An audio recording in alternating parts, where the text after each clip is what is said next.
Hello viewers, are you experiencing submit a different photo of your ID problem on your Facebook account? In this tutorial, I'll show you how to fix this problem. So let's see the step. Viewers, before solving this problem, you must know why this problem is happening.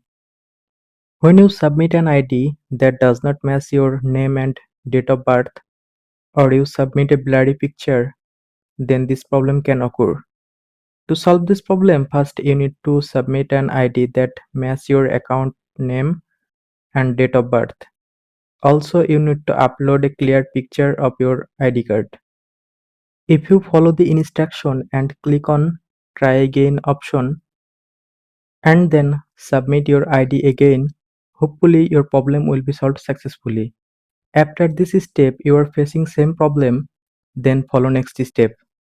Go to Play Store or App Store and then search Facebook. Search for Facebook. Click on Facebook app icon. Scroll down. Here you can see app support option. Just click on this option.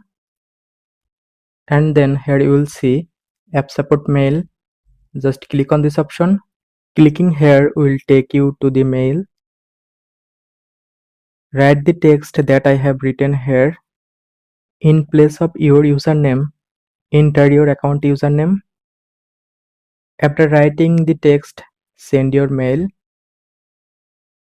Hopefully this method will fix your problem. Thanks for watching. Don't forget to like and subscribe.